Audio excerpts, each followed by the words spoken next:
Hey, what's up, everybody? It's Quantel Lindsey, and you're tuning in to the Quantel Lindsey Podcast. Listen, this episode is brought to you by White Oak Armory. They're our sponsors. So listen, if you need any accessories, you need any help with anything, if you're Pro 2A, if you want to protect your family, stop over at White Oak Armory. Let them help you out. My good buddy Todd over there. My bruddy. That's when you put buddy and brother together, you get a bruddy. So I said my good bruddy. That's my buddy and my brother Todd. Listen, guys, you may believe that I'm on a green screen, but I'm not. I'm actually out in Mother Nature. I'm actually wanting to get out the studio and said, look, it's some fresh air. Let's get out there. It's a beautiful day. And before we jump out here, guys, if you don't have this book, Critical Faith Theory, Developing a Biblical Worldview. This is my book. We are actually giving these books away to people that cannot afford those. So if you want to be a sponsor and you want to help us get these books into every rehab, every jail, every penitentiary, everywhere you think, I give a step-by-step how I made it to wherever I made it from. If you think, if you see any success on this side of the screen, I tell you my story and all that in here. So listen, Critical Faith Theory, you can get this at quantellindsey.com. And if you want to sponsor a book, you cover the book, I cover the shipping. It's free to the person you want to bless. So bless them with a book. That's been going well. I'm excited for this conversation today, guys. I'm excited to have this guy on. I have the Constitution Party presidential nominee, Randal Terry. Y'all help me give this brother a digital hand clap. Yeah, come on. Listen. What does a digital hand clap sound like? I tried to listen. I couldn't hear anything. Listen, they're home doing it. You can't hear it. It's silent, but they're rooting for you right now. They're clapping. That's funny. I'm having to turn down the volume. But listen, Mr. Terry, thank you for your time. Thank you. I want to dive right in and ask you, who is Randal Terry? Hey, Chris, will you give me my guitar? Give me my guitar right here. I want, it's funny. Last night, I was watching the debate. I don't know when this will air, but I was watching the Kamala and Trump debate. And I was looking at a guitar that was for sale in Missouri. And it was about this family. I don't even remember the family's name. They're up to like 5 or 6 stores now. And I started crying. I just started weeping because they started it in 63, one store, 2 brothers. And they had a passion, a love for music. And all I could think of was how thankful I am for music. And my mom, when I was a little boy, she used to hold me and she used to read Curious George to me and all the Dr. Seuss books that she brought home. Taught me to love poetry, wordsmithing. And my dad had a voice like an angel. He actually got a summer scholarship to Eastman School of Music for voice. And he would sing to us, me and my brother, every night. And I've carried on that tradition with my kids. But I just thought, Lord God, thank you, God, for music. Music is the language of the soul. The Bible says the Lord is the song. Anyway, I'm a leader. I'm an activist. I hope that when I'm dead, people will think, oh, that was a warrior poet. We know that guy. He was a warrior poet. But anyway, the reason you said, who are you all about? I wanted to show you one of my guitars. I helped design this. Wow. So we call this the Dragon Slayer. Wow. So at this end, you got the sword, right? You see the hilt. Yeah. And then it goes into the dragon, out of the dragon. There's the blood. Into the face. See the dead eye. Out the back of the head. And the blood coming down. That's all inlay. So I went to my friends who own this company, and they had a fretboard that had the snake on it. And I said, I'm not having a snake. The name of my studios is Dragon Slayer Studios. I said, but if you'll let me help you design this, we'll drive a sword right through the body, out the body, in the head, out the head. Yeah, pause. crush the serpent's head, Genesis chapter 4 or 3. Yes. And it's just a beautiful instrument. So if I had my way, I would do what the Lord wanted me to do, because I'll give an account to him. And at the end of my life, I want to hear good and well done, good and faithful servant. So part of my my stress over the years, Chris, if you could come and take this, brother. Part of my stress over the years has been to learn to play to an audience of one. So whether it's play music or with activism or writing a book or making a movie or running my mouth in front of an abortion mill and screaming my lungs out, whatever it is, to learn to play to an audience of one, because God keeps a perfect record. He knows our hearts. He knows our attitudes. He knows our motives. And living for him, trying to live for him, trying to obey him, but to keep music in my life and not to become a dry and brittle soul, that has been there was a sweeping overview in which music played a central part of the explanation. None of my work. I've got 5 albums. Oh, wow. I've got 5 music albums, and you do too. I was looking at your website. I was checking out your music. I'm like, man, we got to do a song like Ben Shapiro and that other rapper. You know what I'm talking about? That? Yeah. Me and Quantel, we got to do a song, man. We're gonna tear it up. Huh. That'll definitely be cool and interesting. I think we'll definitely laugh a lot and have fun while creating it. Yes, we would. It definitely is. So how long have you been an activist? How long have you engaged in politics? I read somewhere did you run in 08? Could you break us down? Give me your history in the political world and why politics. Well, it's a both and. Okay. So when you look at racism, for example, or the end of the Jim Crow laws, or the end of child labor laws, or rather the beginning of child labor laws, the end of child labor, you have the ethical component, the activist component, but you also have the political component. So you had Students for Nonviolent Coordinating Committee, Southern Leadership Conference of Dr. King. You had leaders and activists, sit-ins, people marching across the Edmund Pettus Bridge, getting beaten up by police, people getting arrested. That's the activist side. But you also had the political side. So ending the Jim Crow laws meant you end the law. That's it. So, that was my buzzer to tell me I had to do your show. Nothing like being half an hour late.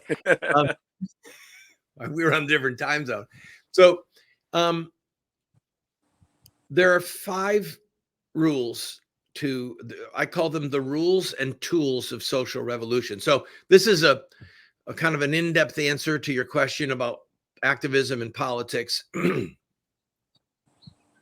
1983, it was October of 1983, I was in a prayer meeting in a church, and a woman came in, started talking about abortion, and she was crying, and she said, I just saw this special on TV, a Christian network, and they showed dead babies and how horrible it was, and she was weeping and saying, we've got to pray to God that he'll end this. And whenever I heard about abortion, I would get a sick feeling in my stomach, like it's just so horrifying. But I thought, hey, I'm called to preach the gospel. That's a social issue. That's not my problem. But that didn't sit right with me. So we're in this prayer meeting. We break up into little groups, 7 people here, 7 people there, 8 people.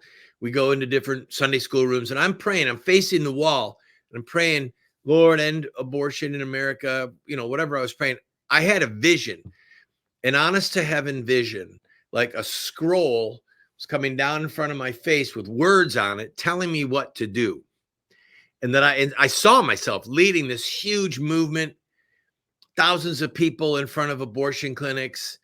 And I saw myself on Donahue, the Phil Donahue show. I mean, these are all coming to me in flashes while I'm praying. And I had never had anything like that happen before. Wow. So I didn't know what to think. I didn't know what to do. I didn't say anything to anybody. I didn't want to turn around and go, are you seeing what I'm saying? So I Sorry, honey. Can't talk. I went home. I started praying. I thought, maybe I lost my mind, but I thought if this is God, I'll be able to find it in the Bible, something in the Bible that would confirm it. And so I didn't know what to do. So I just started reading randomly, and I hit on this theme of innocent blood. And Wow. that was it, man. I was off to the races about child sacrifice in the Old Testament. They shed innocent blood, the blood of their sons and daughters, who they offered to the idols of Canaan. It says they sacrificed their sons and daughters to demons. In Jeremiah, it says they offered up their seed to Moloch, a thing which I did not command, neither did it enter into my mind, God said. So horrifying to the thought of killing children. That was the shedding of innocent blood. And then the Bible words for a born baby and an unborn baby, they're the same word. I thought, okay, this is it. God hates shedding innocent blood. God hates killing children. So then I thought, all right, I'm on to something here. So maybe a month later, I told one of my friends, hey, I think God showed me this. And I told him the vision.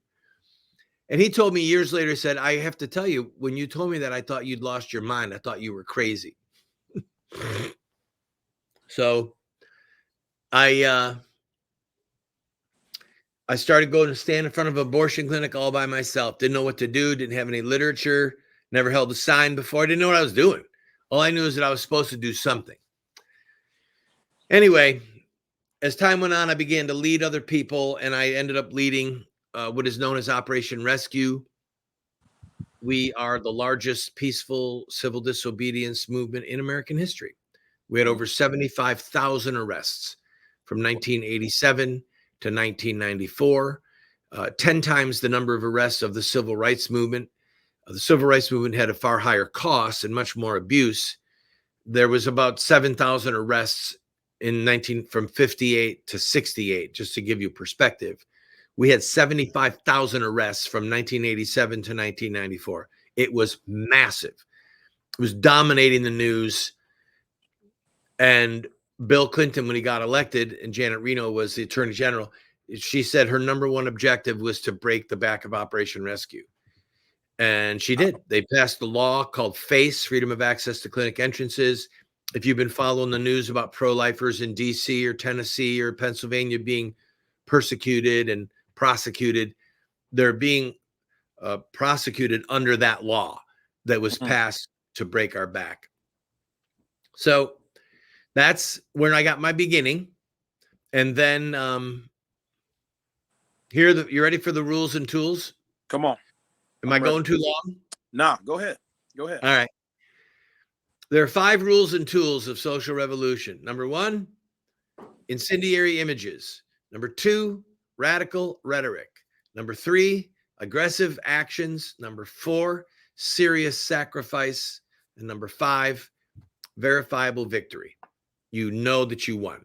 So number 1, incendiary images. You show the victims. If you're going to fight anti-Semitism, show bodies, piles of dead Jews. You're going to fight against racism, you show the men hung by their neck by the Ku Klux Klan. You show the water cannons. You show the dogs. You show Emmett Till's body. You show the victim, the little girl in Vietnam, her body on fire. You show that so that you turn people against the Vietnam War. You must show images of the victims in any social justice movement. You must. That's number 1. Number 2, radical rhetoric. You have to say the truth. Every social movement in America that's prevailed has used incendiary images and radical rhetoric. They get in your face and they say mean things. And so abortion is murder. The pro-life movement has shied away from that. They don't want to hurt people's feelings. The only way you're going to win is to call it what it is. You vote for this, you're voting for murder. You have blood on your hands. So that's number 2, radical rhetoric. Number 3, aggressive action. We're not going to sit and talk about it or type in our computer in cyberspace. Oh, look, I tweeted. Whatever. Cross the Edmund Pettus Bridge. Piss off the right people. A man is known by his enemies and his scars. If someone doesn't have the right enemies and someone that doesn't have the right scars, I don't trust them. Mm. You've got to have the right people who hate you. Otherwise, you have not made an impact. Mm. So you got these massive fundraising machines in the religious right in America. And they raise money, they touch the hot button, but nobody knows who they are. No one is afraid of them. No one hates them. Like when the 7 sons of Sceva tried to cast out the demon in the book of Acts, they said, "We command you in the name of Jesus, who Paul preaches, come out of the man." And the demons whipped around and said, "Jesus we know, Paul we know. Who are you? Who are you?" Yeah. So I want them to know Randal Terry and Quantel Lindsey. I want the demons to say, "Oh crap, they're up." Got out of bed this morning. It's a bad day for us. We have to have the right enemies, and not just demonic, but human enemies. Because the fights in this world are in this world. So aggressive actions, that takes you in a confrontational manner, which is what the lunch counter sit-ins were, which is what the marches were. They were confrontational. And then the last one is serious sacrifice. I've been to jail multiple times. I've had my life threatened multiple times, like the police involved life threatened, not a guy hanging up on the phone. "I'm going to kill you." I'm not talking about that. I'm talking about the FBI getting involved or local police where we have a man in custody who's threatened to kill you. Oh, wow. So the serious sacrifice, I lost my home. I had a 120-acre retreat center with motel units and a pool and a basketball court, and we had leadership training for men. And the NOW, Planned Parenthood, sued me. Planned Parenthood, the baby killers, the National Organization of Women, they sued me. They won, and they got everything. Wow. So they got my frequent flyer miles. Wow. I told them they can fly to hell. I don't know if I should have laughed at that, but go ahead. Oh, that's a good line. I mean, they fly to Hades, what I said. And then the last thing is verifiable victory. So no one can own a slave. No little boys are working in coal mines. Anybody can eat at whatever lunch counter they want. Anyone can vote. Women can vote. This is total victory. The women's voting rights movement, total victory. There's no state where a woman can't vote, no state where you can own a slave, no state where you can have child labor, and there can be no state where you murder a baby. So when I hear someone say, "Well, it's a states' rights issue," no, it's not. No, it's not. There's no state right to murder a child. There's no state right to own a slave. No. So verifiable victory will be when it's a criminal act in all 50 states to murder a child from conception until birth. That's the mission. That's the mission. So what do you do with politicians that believe they're exceptions, believers that believe they're exceptions? You, Randal Terry, the Constitution Party president nominee, you guys take the stance in the position, no exceptions whatsoever on life. Correct? Well, you can't say that we're going to kill 1% of the Jews or 2%. We're going to kill. It's absurd. You don't. Let's be frank. When they talk about exceptions, they mean rape, incest, life of the mother. Yeah. All right. So if a woman's life is immediately threatened by the continuation of her pregnancy, such as a fallopian tube pregnancy, okay, that's never been a crime. It's an act of self-defense because the baby is going to die and the mother is going to die. That is not an abortion. But when you talk about rape or incest or any of these horrifying acts, let's talk about killing the rapist. Let's kill the pedophile. Let's not kill the baby. You don't kill a baby for the crime of the father. You kill the villain. So many of us were conceived in less than ideal situations. And there are a lot of people who were conceived in an act that was not about love. It was a violation. And it's tragic, horrifying, evil. You run out of adjectives, but it is still unjust to kill the baby for the crime of the father. And the real issue here is that Christians, pro-lifers, they are afraid of offending people. We got to get over the fear of man. What do you mean? You want to say that if a woman was raped, she has to have the child of the rapist? Yes. Yes, it's exactly what I'm saying.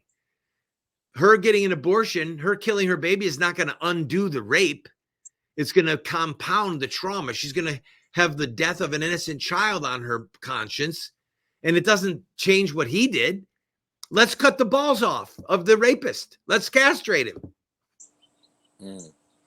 Wow. Randal Terry, guys, and he's holding back, no punches.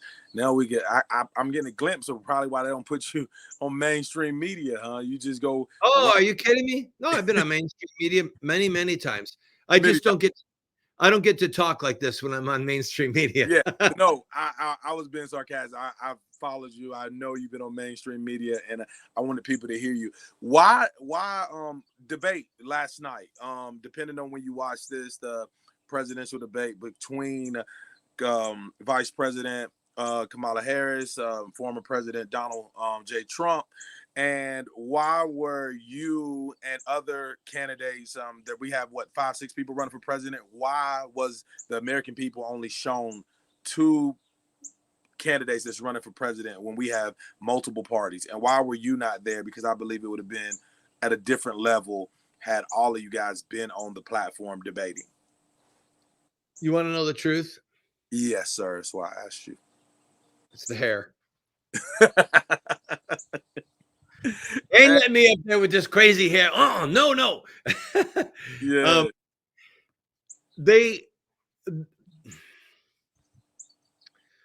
Your question is, why is this predominantly a 2-party system? Wobbly. Why is it a 2-party system? Yes.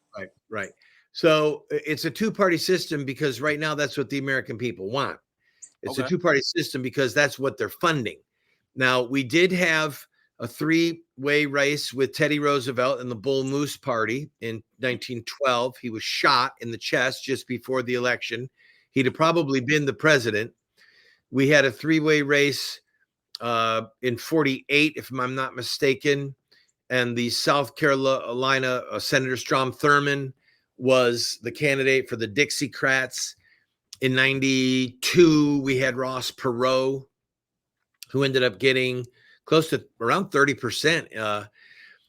But for quite a long time, the last really big multi-party election that we had was 1860, if my memory is correct, when Lincoln was elected. So it's been a minute where we just accept that there's 2 parties. I don't think it's healthy. I would like to see 3 or 4 parties dominate the landscape, because right now there's too much similarity between the Democrats and the Republicans and way too much corruption. So if you're pro-life, why the Constitution Party? What could you tell us about the Constitution Party, founded in 1993? Why did you join how did you get nominated to be their presidential nominee, you and your VP pick? Could you tell us more about the Constitution Party? How long have you been a member of the Constitution Party? The Constitution Party started in 1994, and I was I thought 93. I'm sorry. Oh no, it might have been 93. Somewhere Howard Phillips started it in that time framework. So in his brain, it was happening earlier than that. Howard and I were friends. I traveled all over the country with Howard, used my radio show at the time to help get crowds for him and to raise money and get the party started. So you're a founder. So you're a founder of the Constitution Party. I was there. I was one of the founding activists. I put everything I had at my disposal to help Howard, and he asked me to be his vice presidential candidate in one of the elections. which I declined. I had my radio show at the time. But when I started in this election cycle, my goal was to run the TV ads. And you've seen the ads, I assume, right? Yeah, I've seen the ads. Yes, I've seen all the ads. Yeah. So these are flamethrower ads. These are take no prisoner ads. Yes. They make me and you talking look mild.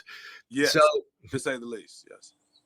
So as a federal candidate, I can run a television ad on a TV station, not social media, but on a TV station. And that station is required to take the ad without censorship. I can run it any time of day. You want to run it on Saturday Night Live, Stephen Colbert. I've got ads running right now all over Florida. We're running them on The View, ABC, local Fox News stations, Stephen Colbert, Jimmy Fallon. Okay. And in Tallahassee, state capital of Florida, we ran over 100 ads, literally morning, noon, and night. And showing the Amendment 4, you vote for Amendment 4 in Florida, you got blood on your hands.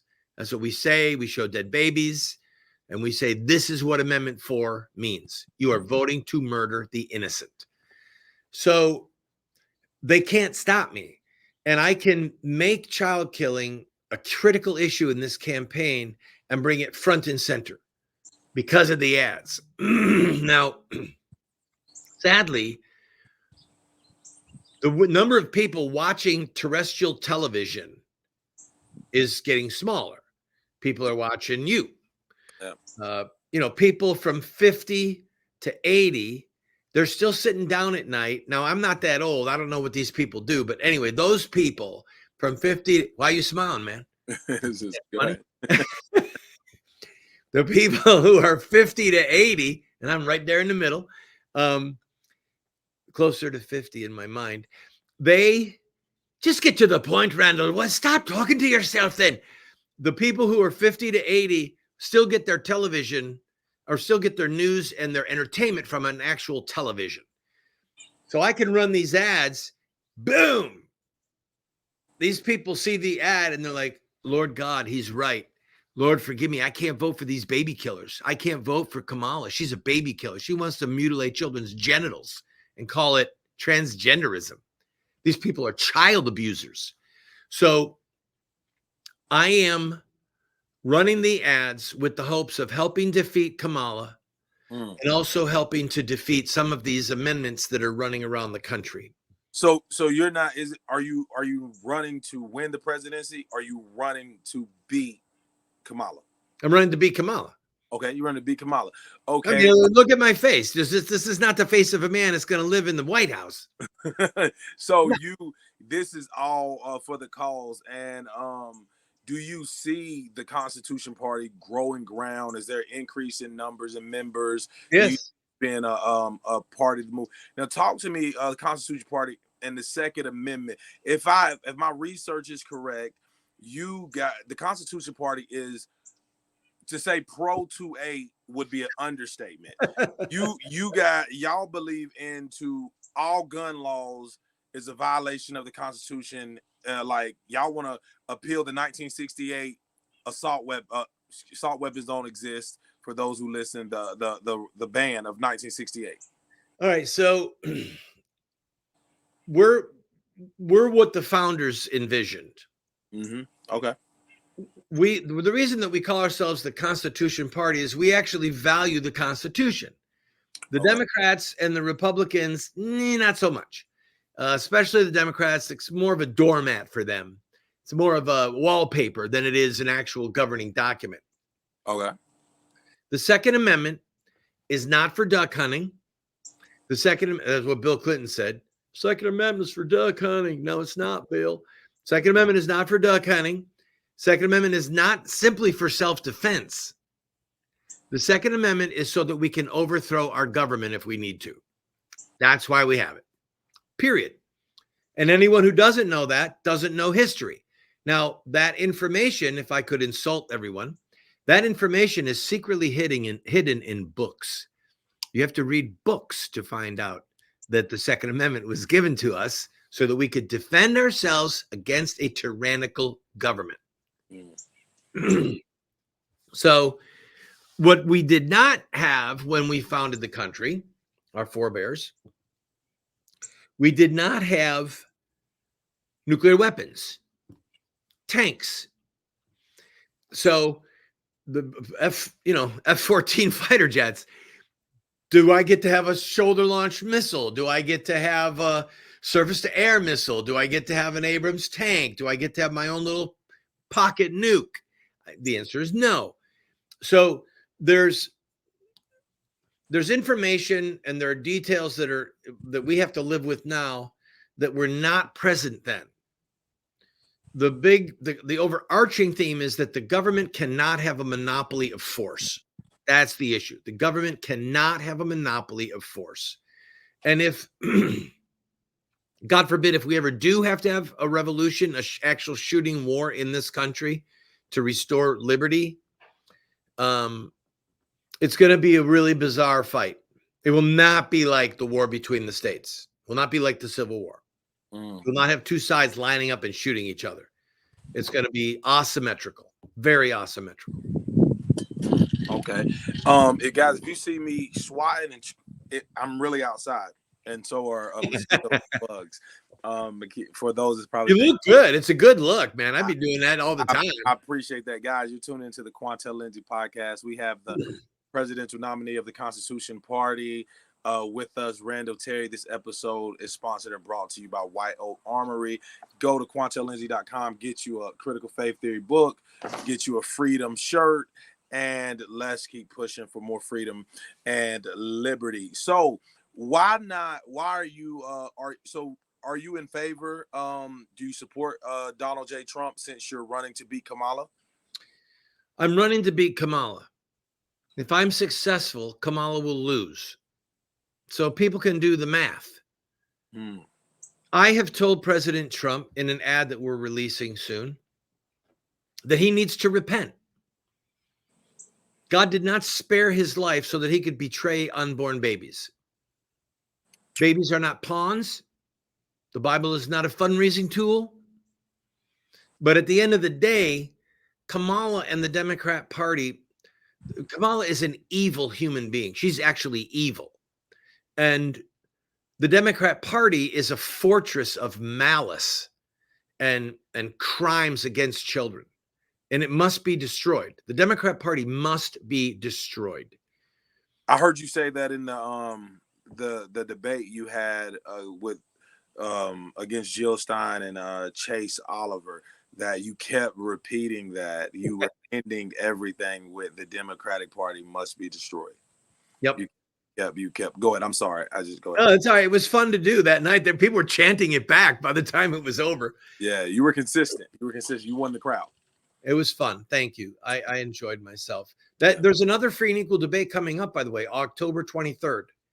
Okay, October 23rd. Okay, October 23rd. I will be on it. I hope that you get to watch. Hope your viewers watch. By the way, for those of you who want to help my campaign and learn more about it, go to terry2024.com.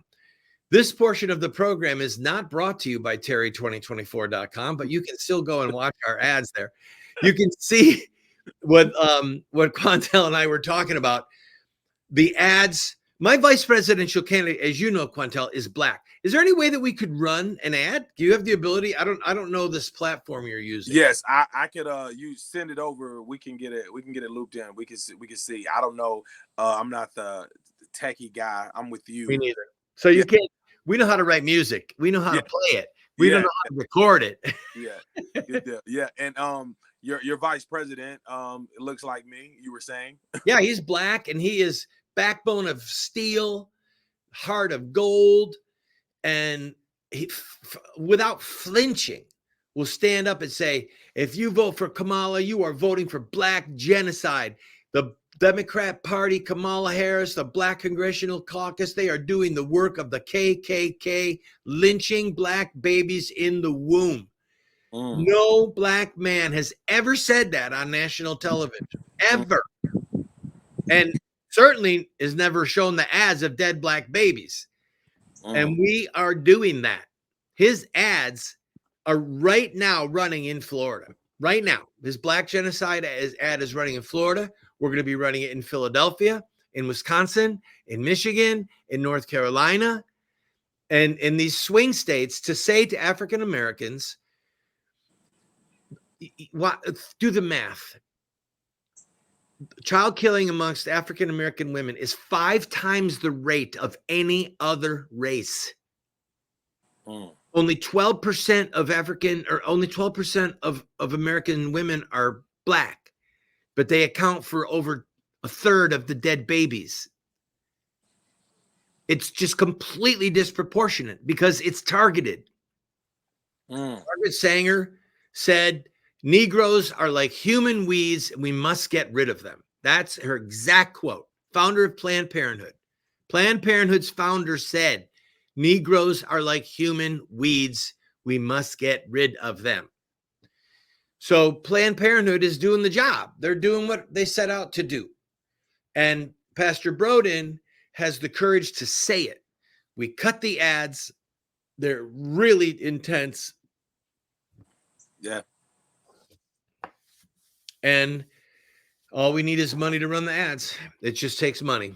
It definitely, I've seen all the ads, eye-opening, shocking, take no prisoners. It is going there, and seeing you say what you feel, you say what the Lord has laid on your heart. You take no punches. So you're an interesting individual. And what, is there a butt coming? I feel like butt. Nah. Why not the Libertarian Party? Why not the Green Party? Why the Constitution Party? Well, the Constitution Party is self-consciously Christian. Okay. So our platform says, in so many words, these are my words, but our platform says you cannot improve upon Moses and Jesus. Moses and Jesus, the law of God and the New Testament, the Gospels, the book of, the 5 books of the law. Anyone who thinks that they're smarter or wiser or more just or more equitable or more merciful than Moses and Jesus, run from that person. Run the other way, because they're a maniac, they're a liar, they're a fool. And you do not want to follow a maniac, a liar, and a fool. You cannot improve upon Moses and Christ. So our mindset is, all right, what does God say about certain things? The first tablet of the law, the 10 Commandments, is us and God. The second tablet of the law is man to man, human to human. You shall not murder. Don't commit adultery. Don't steal. Don't bear false witness in court. So these are things that are about me and you. There are things that are not under the purview of government. So some people say, oh, you people want a theocracy. No, we don't. The government has no authority to tell you to be baptized or to not be baptized or to how many books in the Bible there are or anything like that. That's between us and God. But when it comes to laws regarding justice, that's me and you.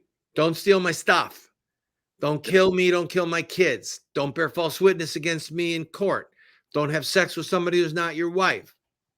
Don't covet my stuff. Yeah. Okay.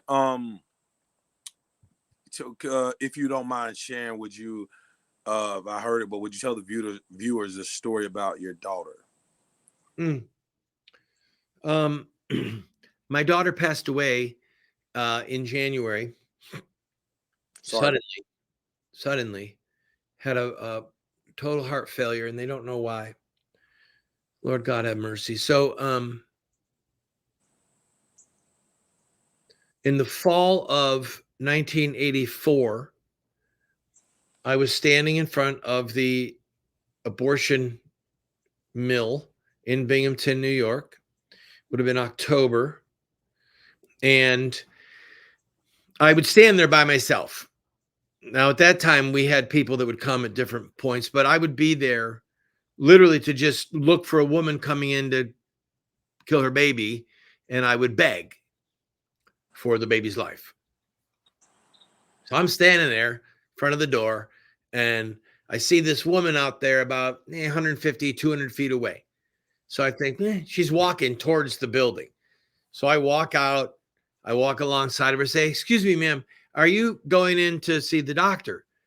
"F you, go to hell, get out of my face." Just starts screaming at me. Now, where I come from, that would be a yes. Yes, I am going to see that doctor. So I said, "I'm so sorry. I know this is difficult. I'm not, I know that this is hard for you. I'm not trying to make life difficult. I'm just here to help. If there's anything I can do to help you, please let me know." And I'm walking with her saying this as we walk. We get right up to the door. I mean, as close as me to that wall.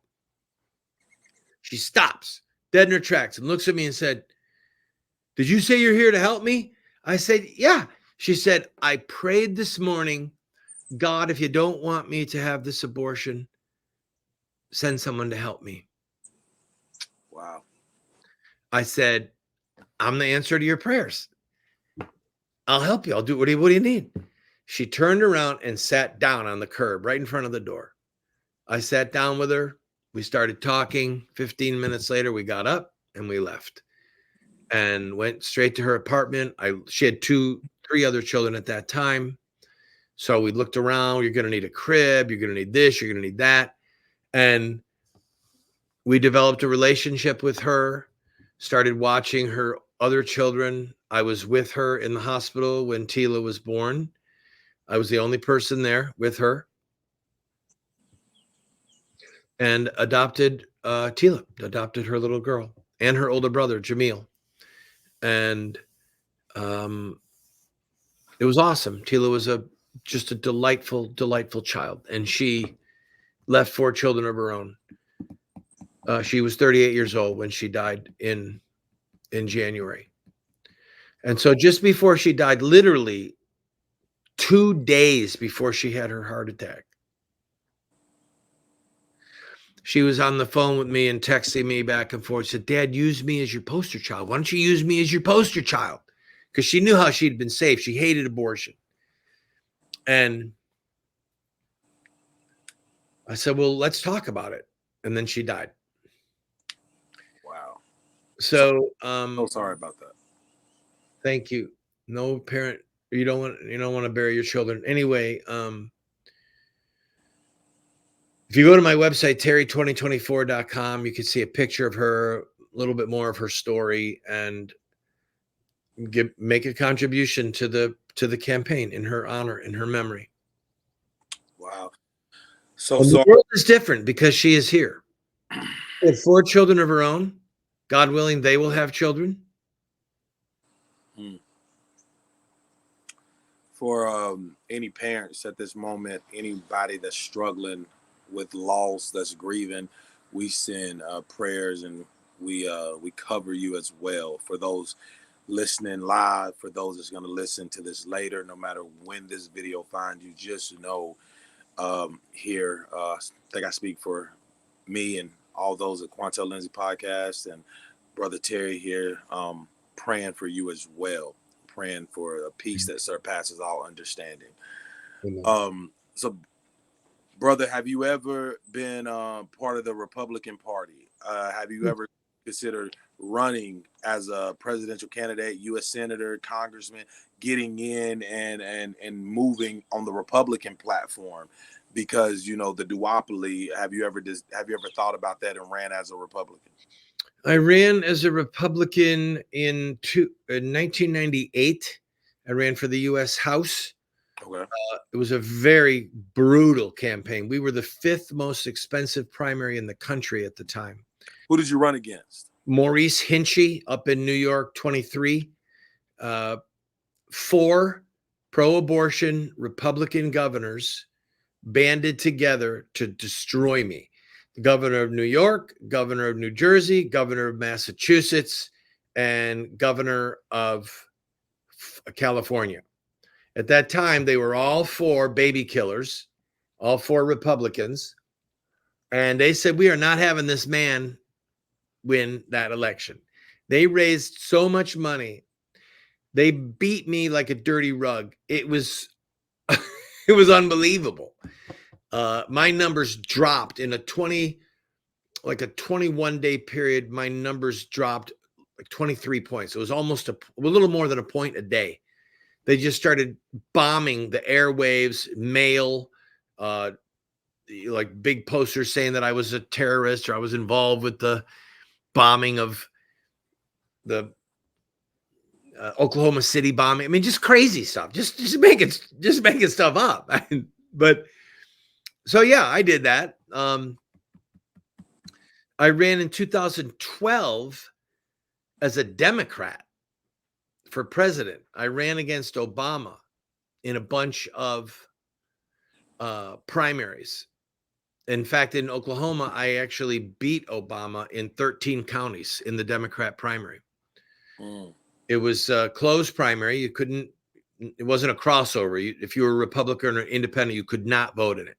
So I ran dead baby ads. And I said, if you vote for Obama, you have blood on your hands. Obama's a baby killer. I got 18% of the vote statewide, and I beat him in 13 counties. So you ran as a Democrat, and so do you believe you have data and stats to say, at least in 2012, those were pro-life Democrats? Those are people that were not for the abortion? In 2012. Hold on 1 second. Are you saying bring your sister here? You're back to the house. Yeah. If you need to, yeah. We need to do the debate. Yeah. All right. Yes. Go grab her. Yeah, that'd be fine. I apologize. Please forgive me. We're coordinating schedules here. It's fine. I've got a debate online, a Zoom debate that I'm doing in a little while. Wow. You're busy today. So busy day. Thank you for being gracious. I did not stand you up the other day. I messed up and Quantel was gracious to me. I almost forgot the debate tonight. Somebody else said, you got to debate. I'm like, okay, I'll do the debate. Yeah. So you so in 2012 you won 13 counties. Would you say that there are pro-life Democrats as well as pro-life Republicans? Pro-life. Yes. You could say that you have the data of 2012. I don't know if those numbers have shifted. And you ran as a Democrat. Was that your way of infiltrating the party, just trying to get in and make change, or did you just want to run these ads because because you don't agree with the Democrat platform, but you ran as a Democrat? Explain that to some people today that's gonna chop that up. Elaborate on that. I wanted to bust Obama's chops. I wanted to give a place for Democrats to vote who were still pro-life. Now, my ads, just fast forward to today. I don't agree with almost anything in the Democrat Party platform, but I ran as a Democrat because I could run the ads because I'm a federal candidate and I could prove a point. So right now, and this is where I'm so upset with Republicans. If you're a Republican and you're watching this, you need to give us money. If you're pro-life and you don't give us money, something is wrong with you. I mean it. If you won't help Pastor Broden run the ads and show that this is Black genocide, then you're either a liar or a hypocrite or you're afraid or something ain't right. So, and I know that I'm being harsh when I say that, but I mean it. I'm not playing around. They're murdering babies. They are murdering children. Thousands of babies every day are butchered. And pro-lifers go, oh man, abortion is murder. Okay, well, act like it's murder. So when we run these ads in Wisconsin, in Michigan, in North Carolina, we're saying the ads, and people can see them, we're saying if you're Catholic and you vote for Kamala and Walz, you have blood on your hands. If you're Black, Pastor Broden's ads say, if you're Black and you're voting for Kamala, you're voting for Black genocide. You're voting to kill your own people. Repent. Black people must repent of voting for these child killers. That's what he says. So if we can get 3, 4, 5% of Roman Catholics and 3, 4, 5% of African Americans to come to their senses and say, oh God, he's right. I can't vote for these baby killers anymore. I can't do it. I'm not going to betray my faith. I'm not going to betray my family and vote for Kamala. If we can do that to the Democrats, we can cause Kamala to lose the election. And that's the mission. That's the mission. So you said if you're black, you're voting to kill your own people if you vote for Kamala. What do you say to the people that's going to take that and put you in the same Joe Biden category? If you don't know the difference between me and Trump, then you ain't black. I'm not saying that they're not black. I'm saying that they're betraying themselves. This is life and death. What Biden was talking about was party loyalty. He was talking about the plantation. If you're black, the Democrats have a plantation for you, and you're supposed to stay there. Don't think independently. Same with Roman Catholics and same with labor. If you're part of the labor movement, if you're in a union, you are not supposed to vote for a Republican. That's their message. You don't get to be an independent thinker. You don't get to use logic. And when the data comes to you that the Democrat Party is self-consciously at war with children, and the Democrat Party is involved in murdering black people at a disproportionate rate, if you ignore that data, something's wrong. Something's wrong with your head. Yeah, something. So would you say is Randal Terry, Constitution Party nominee, running for president 2024?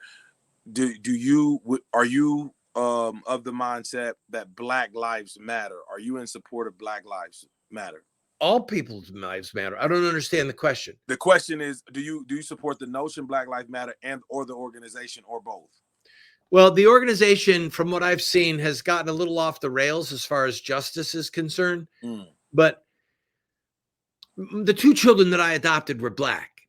And my study of history tells me that African Americans have gotten a raw deal. I think that William Lloyd Garrison was right. He said that the U.S. Constitution was a covenant with hell because it enshrined slavery. I don't care what anyone says. The war between the states was not about states' rights. It was about slavery, period. And it was about the state right of slavery. Don't tell me it was about states' rights. Okay, fine. What's state right? Owning another human? Well, there's no right to own another human. So Lincoln did the right thing. So, and then when the war was over, did they get their 40 acres and a mule? Nope. Should they have? Yes. Okay, and to clarify, this is what we try to do and make sure we do on the Quantel Lindsey podcast is to hear, listen, and allow people to speak. And your position is your position. So I want to double down. My question of Black Lives Matter was in no way of trying to trip up my guest. It was trying to paint a clear picture that there is two things going on. There's an organization, Black Lives Matter Inc. That's a nonprofit organization with many chapters that raises a lot of capital and a lot of money. Then there's someone that believes that my Black life, my African American descendant of African of slaves that were brought here, life matters. Yes. And your kids, your children, do you believe their lives matter? Those things. And that's why, again, I did it here at Critical Faith Theory, because we're in an era where we play on words and people hear what they want to hear. So that's when I think people understand that there's a difference in believing that someone's lives matter and not supporting an organization. Not saying that you don't or do support that organization. So I was trying to separate the two, because what I believe, what we don't do enough on podcast media or just in conversations is we hear people and we wait for gotcha moment. So whoever's going to listen or watch this, I didn't want to do a gotcha moment. I want to know, did you support the organization of Black Lives Matters? Well, from what I have seen, they are a hybrid of Marxists and anarchists. And for then, if that assertion is correct, if that observation is correct, then I would not support that. Okay. So, and also there has been a lot of anti-police. Now, I have to say, I've had the heel of police on the back of my neck. I've had police brutality to me getting arrested.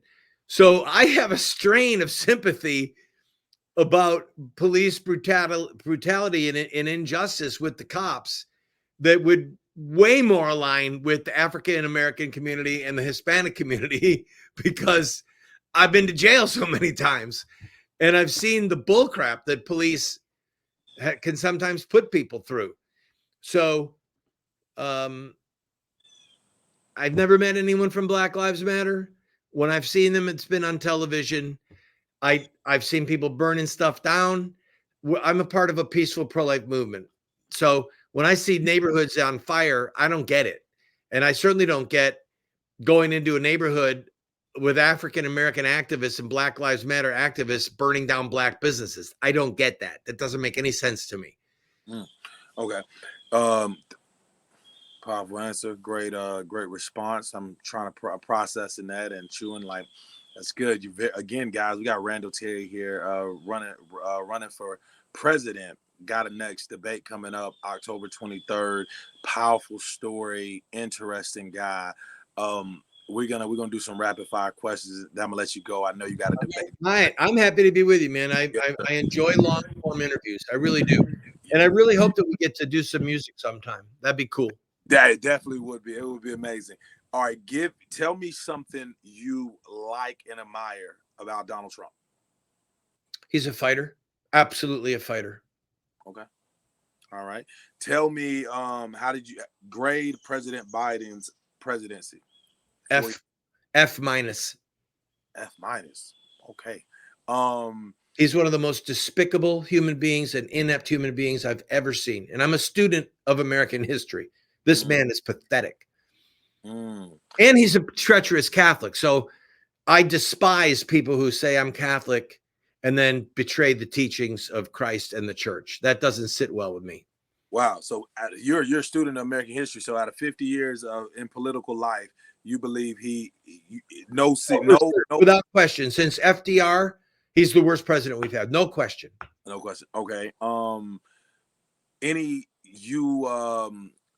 U.S. senators, any speakers, any politicians you do like that you see that's a fighter? Like, who are you in favor of right now? You support? Let's see if I can do this. Here, I'll have my cue. Ta-da! So this is my library. Can you see? Wow, beautiful! It's amazing. I love books. That's amazing. Thank you. This is usually where I broadcast. I do it from my library. And then some people are like, oh, your library is too busy, too much stuff going on. So you see Winston Churchill. Mm-hmm. All those are Churchill books. Churchill's my favorite statesman of all time. No question. Okay. Up above there is Teddy Roosevelt. The top shelf is the complete works of Teddy Roosevelt. I'm a big Roosevelt fan. I love Teddy Roosevelt. Who else we got there? A lot of this is Islamic history down there. That's Al-Tabari and Sahih Muslim and Sahih Bukhari. Are you talking about modern, like current, modern day? Current, yes, current, both, all. It was a general question. I appreciate it. I love your collection. I love your collection. Make me I gotta increase my library. Like I have to do more. Right now, well, there's my Saint Michael right over there. There you are, Saint Michael. Yes, very nice. So tell me your thoughts. I can't let you go without speaking on. First, let's start with Russia and Ukraine. Right. What's your position on that? In my opinion, President Trump did a great job last night. Okay. Yeah. He kept saying, "Who do you want to win the war?" Like, what are you, stupid? You want the war to end. What do you mean? Ukraine is not going to win the war against Russia. Ukraine cannot beat Russia in a war. What kind of a stupid question was that? Why is that? For the viewers that don't understand, why are you so adamant and so sure that Ukraine cannot defeat Russia? Elaborate. They don't have the manpower or the weaponry. I mean, the only way that Ukraine could possibly beat Russia is if we gave them nuclear weapons, and then we're dead. Russia has 5,000 nuclear warheads. They are the most heavily armed nuclear power on the face of the earth. They have more than we do. We have 3,000 to 3,500. That was part of the deal that we cut because there are European nations that also have nuclear weapons. I have a master's degree in international relations from a military college. I don't know if you know that. So foreign relations is like my wheelhouse. I love foreign relations, or at least the study of it. Ukraine can't beat Russia. So what you have to have is a ceasefire with an agreement of how we go forward for the future. That's what we have to have. And I believe without question that had Trump been president, this war would have never happened, ever. And I also think that the Ukrainian government is corrupt. Now, by that, I mean, we're writing checks for unthinkable sums of money. We don't even know how much money the Ukraine is getting. I mean, do you know? I don't know. Right. So, and before the war broke out, if you look at the news stories prior to the war, there was in mainstream media and a substantial amount of negative press about Ukraine and about the corruption. And suddenly they're the heroes. So I think that what Russia did by invading them was fundamentally wrong, period. I'm not in any way justifying Russia. But this bleeding Russia to death, which is what NATO is trying to do, it's problematic. And they are driving Russia into the hands of China, Russia, maybe Iran, North Korea. They're going to come up with some way to pay us back. And the way they're going to pay us back is to break the international treaties that say that oil must be traded in dollars. Once we get rid of the petrodollar, once the world no longer is required by law to buy and sell oil in dollars, then all bets are off. Russia has the most expansive oil fields in the world, except for maybe us. They have so much oil in Siberia and in regions that are underground would be like Anwar. They have so much oil, it's unthinkable. So when China is frantic for oil. So if Russia and China get together and say, hey, let's get some oil cooking between us, then all bets are off. So, okay. I'm sorry, that was not a rapid fire answer. Please forgive me. No, you're good. We're a long format platform. I love it because we want to have real honest conversation. We don't really chop up, and we want people to hear it in its totality. Great response. Israel and Hamas. Hamas, part of their charter is that Israel must be destroyed. Muhammad said, the founder of Islam said, the end will not come until a rock or a tree cries out, "Oh, Abdullah, there is a Jew hiding behind me. Come and kill him." Oh, Abdullah. Abdullah means lover of God. So Christians have an end of the world scenario. Christ returns. The Muslims have an end of the world scenario, and it involves the destruction of Jews. So when you have an organization like Hamas or like Hezbollah, Hamas is Sunni, Hezbollah is Shiite, but both of them share the words of Muhammad saying Israel must be destroyed. You can't have peace with someone who is committed to your annihilation. It'd be like saying, let's get the Nazis and the Jews to just settle down and let's come together and figure out a two-state solution. Let's have peaceful coexistence between Nazis and the people that they want to murder. Wow. Okay. For those Shiite, Sunni, what's the difference? Sunnis believe that there were 4 valid caliphs. So Khalifa is the Arabic word for successor. So when Muhammad died, his prophetic office, the office of the prophet, was ended with Muhammad. That's Muslim faith, is that Christ was a prophet, John the Baptist was a prophet, Muhammad was the last prophet, the seal of the prophets, to correct the errors of time. So when Muhammad died, that's it. So the Mormons don't get to have a prophet with Joseph Smith. There's no more prophets. All right. I don't believe this, but I mean, obviously I don't believe Joseph Smith was a prophet, but this is what Muslims believe. So when Muhammad died, you had Abu Bakr, Umar, Uthman, and Ali. They were the first 4 caliphs. Sunnis call them the rightly guided caliphs. And they believe that anybody can be a successor to Muhammad. The Shiites say, no, no, no. It has to be dynastic. You have to have a blood connection to Muhammad. They wanted a dynasty. So Ali was his son-in-law and also a blood relative. So the phrase Shia al-Ali, which means the party of Ali or Ali, they abbreviated it to Shiite as a slur. So the Sunnis say you can have 4 rightly guided caliphs. Yeah, it can be a blood relative, but it doesn't have to be. The Shiites say, no, no. The only valid caliph was Ali, the one who married Fatima. So they have a hatred and a contempt for each other that is from the first generation of Muslims after Muhammad's death, because it was horrifying, bloody civil wars, unthinkable civil wars. So Hezbollah and Hamas put their hatred aside because their hatred for Israel is greater than their hatred for one another at this point. Just like when Christ was alive, the Pharisees, Sadducees, the Herodians, they hated each other, but they got together to figure out how to kill Christ.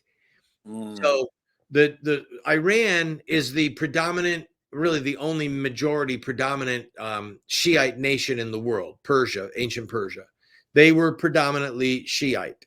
The other parts of the Muslim world are Sunni, but Iran is a terrorist nation, and they are content to fund Hezbollah, which is Shiite, they're in Lebanon, and to fund Hamas, which is Sunni, and they're in Gaza, and to fund whatever other terrorist groups they can find that'll take their petrodollars. And by the way, that's one of the reasons why us buying oil from Muslim nations is so despicable. The number one source of terror dollars is our gas pump. Wow. You pump gas in your car, you're putting bullets in the hands of terrorists. Wow. So Saudi Arabia is not a state sponsor of terrorism. Iran is. The state itself gives money. But in Saudi Arabia, it was the wealthy oil sheiks that funded Osama bin Laden. That was all oil money. Yeah, oil money. So now, when you say when we pump gas, we're putting bullets. You don't want us all driving EVs, do you? No, I want to drive a gas car. I want to burn my own hole in the ozone layer. Yeah, but you're for fracking and all of it, man. Drill, baby, drill. Get the Keystone Pipeline put in. Open up Anwar, and never give a dime, not a dime, to Saudi Arabia, to Iraq, to Iran, to any of them.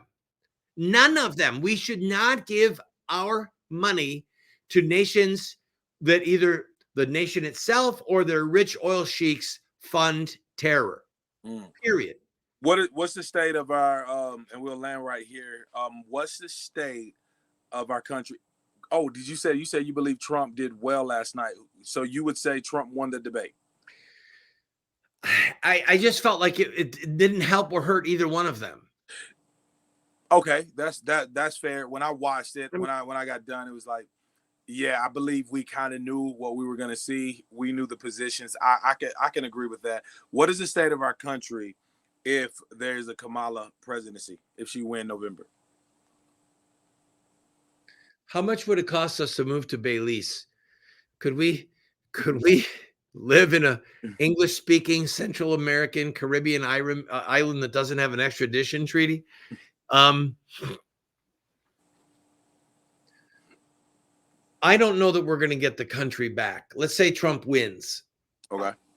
I think that we're probably not going to see the recovery of the republic. I think the republic as we know it will die.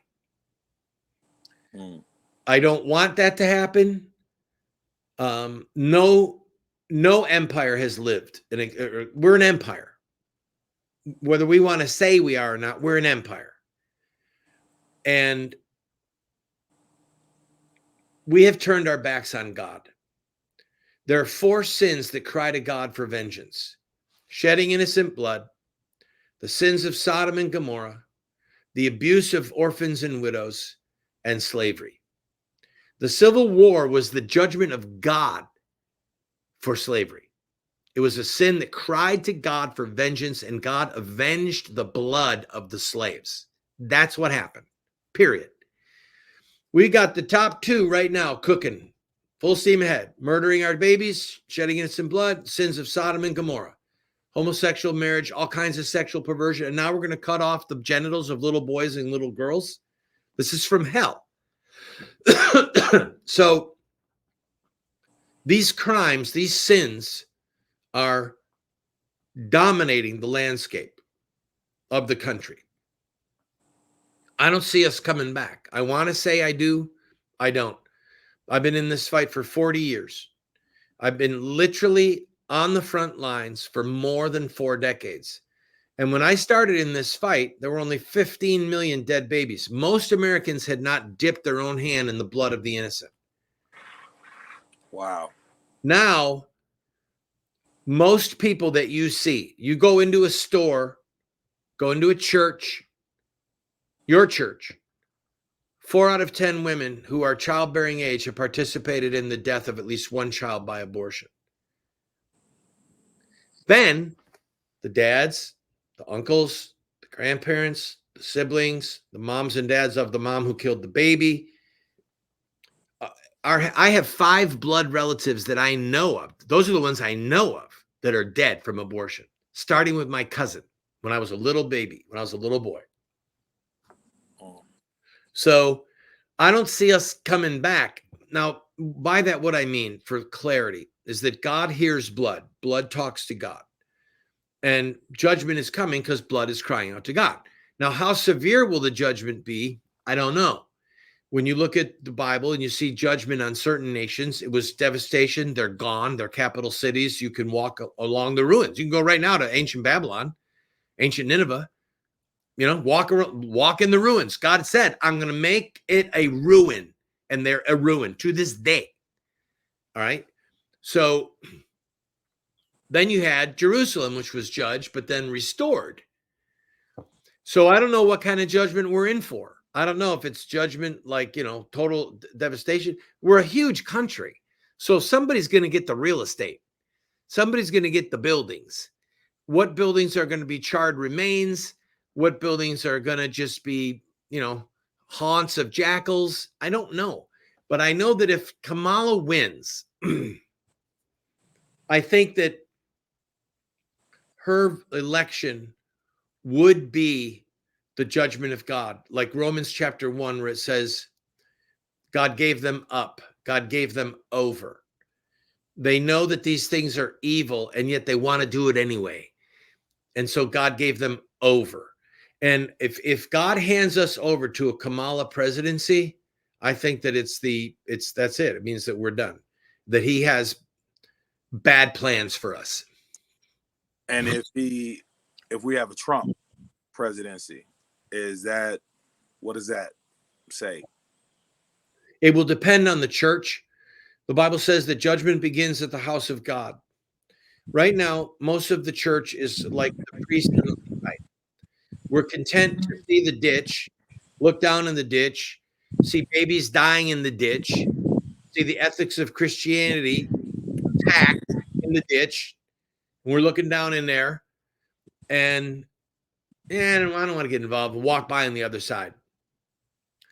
So if the church continues on the path that it's on, we're still doomed, even under Trump. In fact, look at he took the pro-life platform out of the party. What kind of resistance did he get? What kind of blowback? So there's people that say they're followers of Christ, and Jesus said, I know your deeds. You have a reputation that you are alive, but you are dead. Strengthen what remains and is about to die. Wake up. Repent. That's Revelation chapter 3, the church of Sardis. Jesus said that too. So many churches. There were churches in Virginia that we were begging for help to get on the ballot. Just let us stand in your parking lot and collect signatures. They wouldn't do it. So I'm doing an ad. Say, hey, you're the priest and the Levite. You're passing by on the other side of the road while babies are dying in the ditch. And you are why the country is dying. The church is why. Roman Catholic bishops, Roman Catholic priests, evangelical ministers, Protestant ministers, heads of denominations, the treachery against innocent blood, the cowardice, the hypocrisy is rife in the Christian church. And we're in trouble. Judgment begins at the house of God. In the book of Ezekiel, chapter 9, some angels came before God. One of them had an inkwell and a pen, and the other angels all had a sword. And God said to the angel with the inkhorn, the pen, go and make a mark on the forehead of everyone who sighs and cries for the abominations that are done in Israel. So he went and he marked people. And then he said to the angels, now go, kill, slay, kill young, kill old, kill male, kill female, kill everyone who does not have the mark on their head for sighing and crying. And it says, they began at the temple with the elders. Wow. And that's where Peter's word, the judgment begins at the house of God. He's referring to Ezekiel chapter 9. So it's our clergy that are going to be judged first. Wow. Guys, that was an interesting conversation. I'm actually very intrigued to continue to follow your journey, to hear more, to see ads. Tell people where they can find you, Mr. Terry. Terry2024.com. We have 5 weeks left to run these television ads. Actually, no, we have 7 weeks. I'm sorry, 7 times 7. Had a brief moment there. We can go to our website, watch the ads, Terry2024, and then volunteer. Hit the volunteer button and have me in a Zoom call or in a conference call with your friends, your relatives, your church friends to raise money. When you see the ads, like the My Mom ad or the Black Genocide ad or the Pimps and Pedophiles ad, when you see the Pimps and Pedophiles ad, that ad is running right now all over Florida. But we don't have the money to run it in Nevada, in Arizona. And we need to. We need to fight these bills. There's 10 states right now where abortion is on the ballot. And we've been getting our butts whipped. I got to say one other thing, Quantel. Do we have a second? I want to tell you guys this. Yeah. We have a quick second. Go ahead. All right. When Roe was overturned, we had 4 states where we got our butts whipped. Ohio, Michigan, Kentucky, Kansas. We should have won all of those states. We lost every state. Why? Because the pro-life leaders are cowards. They don't know how to fight because they don't have the right messaging. You have to show a dead baby and you have to say this is murder. You want to win in these states, say the truth, show the truth. That's it. We didn't do it. We played cutesy, parents' rights, and all these things, and it was useless. We got our asses beat. So, excuse my bluntness. We've got 10 states right now where it's on the ballot. Because I'm a federal candidate, I can run ads in all 10 states. I can say, you vote for Amendment 4, you have blood on your hands. You're voting for murder. That's what we're saying. And that's what our ads say. And that jars people. That's like, whoa, I don't want to have blood on my hands. I don't want to vote for a dead baby. So we have a chance of winning in these states that are coming up, but we have to have the money to run the ads. It's just that simple. So, and we have to have people who've got the courage to show the ads, and we'll show them. And the TV stations have to run them because it's the law. It's the law. They have to run them. It's the law. We got 28 seconds. It's the law. It's the law. It's the law. So if you're a federal candidate and you got the money for the ad, they have to run them. Is there a certain time? Is there just, any time of day, morning, noon, or night? They have to run them. Again, y'all, Randal Terry, Constitution Party. Thank you, brother. Safe travel to you. I'll be in touch. Wish you well on your debate. Who are you debating? Jill Stein and Chase Oliver. All right, send me a link. God bless you. Yeah, that.